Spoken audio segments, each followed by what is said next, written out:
देख रहे हैं स्टेट न्यूज बुलेटिन और मैं हूं आपके साथ शिवांगी पारे। तो चलिए खबरों पर जाने से पहले नजर डाल लेते हैं बुलेटिन से जुड़ी अहम सुर्खियों पर। संसद में हंगामा रोकने की कोशिश नाकाम, विपक्ष ने 12 सांसदों के निलंबन पर केंद्र की मीटिंग का किया बहिष्कार। असदुद्दीन ओवैसी ने एक भव्य विशाल जनसभा को किया संबोधित, कार्यक्रम में 8000 से ज्यादा जनसैलाब उमड़ा।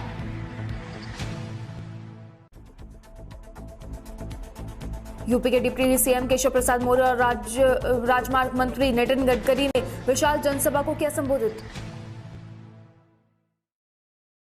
और अब खबरें विस्तार से। केंद्र सरकार की ओर से बुलाई गई बैठक का विपक्षी दलों ने बहिष्कार किया है। ये बैठक संसद की कार्रवाई में बने गतिरोध को समाप्त करने के लिए बुलाई गई थी। कांग्रेस नेता मल्लिकार्जुन खड़गे ने कहा है कि सिर्फ 4 पार्टियों को बुलाकर अगर विपक्ष के सभी नेताओं को नहीं बुलाएंगे तो क्या संदेश जाएगा। ये विपक्षी दलों की एकजुटता को तोड़ने की साजिश है। हमने पत्र लिखा है कि सर्वदलीय बैठक बुलाओ। केंद्र संसदीय कार्य मंत्री प्रहलाद जोशी ने कहा कि निलंबन सांसदों का मुद्दा है, इसलिए हम निलंबित पार्टियों के नेताओं के साथ बात करके हल निकालना चाहते हैं। आप संविधान दिवस का बायकॉट करते हैं, लोग आपको बायकॉट कर रहे हैं, अब तो समझ लो बायकॉट करने की ये क्या नई परंपरा है।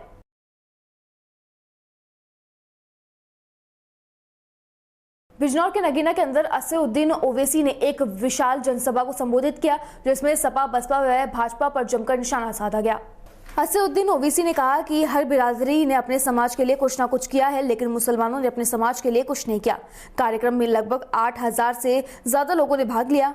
दरअसल आपको बता दें कि कड़े तीखे सवालों से जाने वाले ओवैसी ने नगीना में शोषित वंचित समाज सम्मेलन में बतौर मुख्य अतिथि के रूप में शिरकत की और कार्यक्रम में 8000 से भी ज्यादा जनसैलाब उमड़ा। हालांकि उधर डिप्टी सीएम केशव प्रसाद मौर्य व केंद्रीय मंत्री नितिन गडकरी ने भी चांदपुर में एक जनसभा को संबोधित किया, लेकिन ओवैसी को सुनने वालों की भीड़ ज्यादा देखने को मिली। भाजपा के कार्यक्रम में इतना जनसैलाब नहीं पहुंचा जितना कि ओवैसी को सुनने के लिए पहुंचा।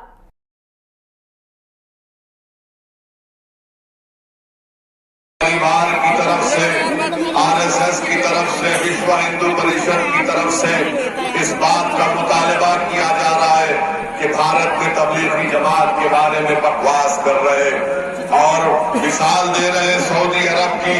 मैं विश्व हिंदू परिषद को और आरएसएस को कहना चाहूंगा कि आपको कब से सऊदी अरब से इतनी मोहब्बत हो गई?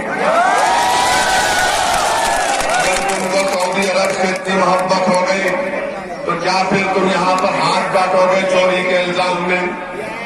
क्या तुम कत्ल के मामले में गर्दन काटोगे? ये विश्व हिंदू परिषद को अचानक सऊदी अरब से मोहब्बत हो गई। हम इनको बताना चाह रहे हैं कि हमको सऊदी अरब से मोहब्बत नहीं है, ना हमको कभी उनसे वास्ता रहा है। हाँ, वहाँ पर काबतुल्लाह है, वहाँ पर रसूलुल्लाह सल्लल्लाहु अलैहि वसल्लम का सब उम्मत के मकी का। बिजनौर में यूपी के डिप्टी सीएम केशव प्रसाद मौर्य व सड़क परिवहन मंत्री राजमार्ग मंत्री नितिन गडकरी व केंद्रीय मंत्री संजीव बालियान पहुंचे और एक विशाल जनसभा को संबोधित किया। पश्चिमी उत्तर प्रदेश की जन विश्वास यात्रा के व्रत का पूजन किया। व्रत का पूजन महात्मा विदुर की पावन धरती विदुर कुटी में किया गया। जन विश्वास यात्रा के लिए तैयार किया गया रथ बिजनौर जनपद की सभी विधानसभाओं से होते हुए गुजरेगा। दक्षिण उत्तर प्रदेश के डिप्टी सीएम केशव प्रसाद मौर्य, केंद्रीय मंत्री संजीव बालियान व केंद्र सड़क परिवहन एवं राजमार्ग मंत्री नितिन गडकरी ने जन विश्वास यात्रा का शुभारंभ बिजनौर से किया। जन विश्वास यात्रा के लिए तैयार किया गया रथ को दुल्हन की तरह से सजाया गया तथा महात्मा विदुर की पावन धरती पर उसका पूजन हुआ। केंद्रीय मंत्री संजीव बालियान, नितिन गडकरी व केशव प्रसाद मौर्य कार्यक्रम में काफी देरी से पहुंचे, जिसको लेकर कार्यक्रम में पहुंची पब्लिक को काफी इंतजार करना पड़ा। जन विश्वास यात्रा के लिए तैयार किया गया रथ बिजनौर की सभी विधानसभाओं से होकर गुजरेगा। हालांकि सभी स्थल से 1 किलोमीटर की दूरी पर हेलीपैड बनाया गया था। समर्थक के पास में जगह न होने के कारण हेलीपैड को काफी दूर बनाया गया। इस मौके पर डिप्टी सीएम केशव प्रसाद मौर्य ने 2022 में फिर से भाजपा सरकार बनाने का दावा किया है। बीकानेर के नाल में आयोजित इंटरनेशनल जिम्नास्टिक टूर्नामेंट में खिलाड़ी कोलायत की बेटी अंशुया पंचरिया ने महारानी सुदर्शन कन्या महाविद्यालय बीकानेर टीम से भाग लेते हुए जिम्नास्टिक में स्वर्ण पदक जीता है। कपिल मुनि निशुल्क स्पोर्ट्स एकेडमी के कोच राम अवतार सेन ने बताया कि अंशुया पंचरिया ने स्वर्ण पदक जीतने पर उनका चयन जनवरी 2022 में अमृतसर पंजाब में all India university gymnastic tournament के लिए किया गया है। कोलायत से पहुंचने पर एकेडमी के खिलाड़ियों के द्वारा अंशुया पंचरिया का माला पहनाकर स्वागत किया गया।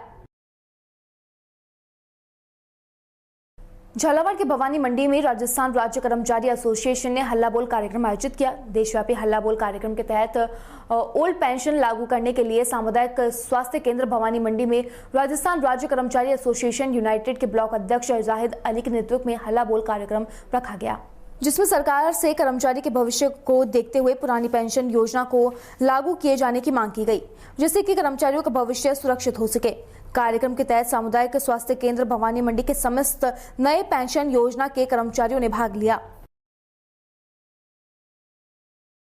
सूरतगढ़ के अंदर नेशनल कबड्डी टीम के कोच और द्रोणाचार्य पुरस्कार विजेता Ashan Kumar Sangwan, Delhi joint commissioner Jaspal Singh, university के chancellor doctor Anju Bhandari, magnet group of institution healthy के वाइस चांसलर ने टीम को पुरस्कार भेंट किए। प्राप्त पुरस्कार में करने वाले पूनम फाउंडेशन संस्थापक अध्यक्ष रामकरण, पूनम प्रजापति, प्रमीला प्रजापति, तस्वीर सिंह प्रजापति, डॉली प्रजापति, अरविंद प्रजापति, राज्य स्तरीय जूडो खिलाड़ी निशा वर्मा को पुरस्कार मिला है और साथ ही राष्ट्रीय खेलकूद व आयुर्वेदिक रत्न 2021 भी मिला है।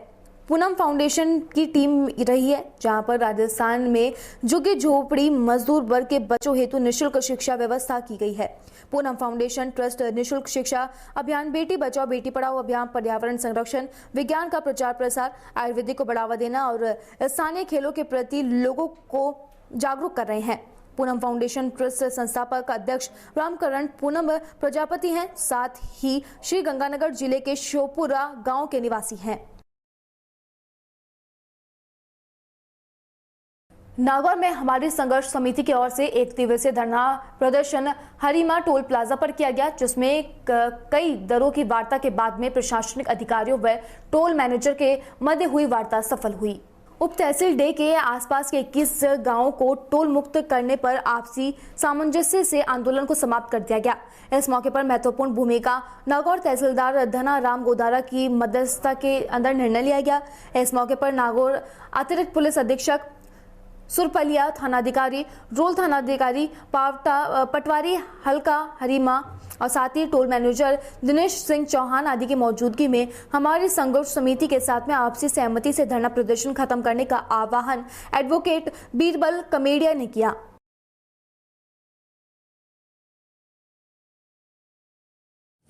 नमस्कार साथियों, आज हम हरिमा टोल प्लाजा पर हैं, जहां हमारी संघ समिति की तरफ से टोल मुक्त करवाने के लिए एक दिवसीय धरना प्रदर्शन हुआ। इस धरना प्रदर्शन में नागौर तहसीलदार श्रीमान धन्नाराम जी गोदारा, एडिशनल एसपी नागौर, सुरपाले थाना अधिकारी एचएसओ रोड और टोल प्लाजा के मैनेजर श्रीमान दिनेश कुमार चौहान के साथ हमारी सभी युवा मंडली के साथ आम चर्चा वार्ता चली काफी देर तक, और वार्ता के बाद में अंतिम निर्णय ये हुआ कि हमारे क्षेत्र के 21 गांवों को टोल मुक्त कर दिया गया है। इन 21 गांवों के वाहन चालक आगामी 21 तारीख से लेकर 25 तारीख तक अपने वाहन की आरसी और आधार कार्ड लाकर यहाँ एक फास्ट ट्रैक बनेगा, जो 0-0 पे फास्ट ट्रैक बनेगा, वो फास्ट ट्रैक बना ले और आज के बाद 21 गांवों का टोल नहीं लगेगा। इसमें महत्वपूर्ण भूमिका भाई सहदेव कसवा की और नौजवान साथी जो भी बुरुडी से, गडरिया से, कमेडिया से आदि खेराट से, इन गांव से जो लोग पधारे उन सब का तहे दिल से आभार। और नागौर से हमारे वो शिक्षक नेता श्रीमान अर्जुन जी लोमरोड भी इस मौके पर पधारे।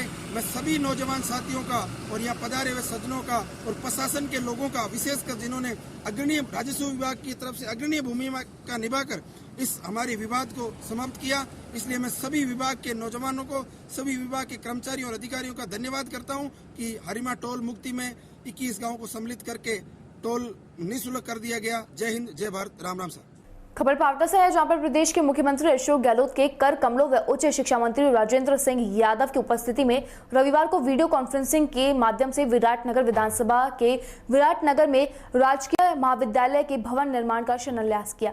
विराटनगर पंचायत समिति सभा भवन में वीडियो कॉन्फ्रेंसिंग में मुख्य अतिथि के रूप में शामिल विराटनगर विधानसभा क्षेत्र विधायक इंद्राज गुर्जर ने शिक्षा के महत्व व योगदान के बारे में बताते हुए कहा कि कांग्रेस प्रत्येक वर्ग के विकास के लिए सदैव संवेदनशील है।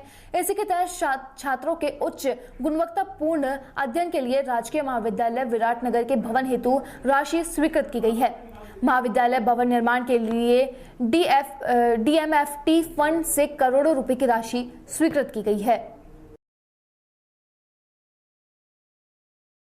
फिलहाल स्टेट न्यूज बुलेटिन में बस इतना ही। देश और दुनिया की तमाम खबरों के लिए बने रहिए DPK न्यूज के साथ। नमस्कार।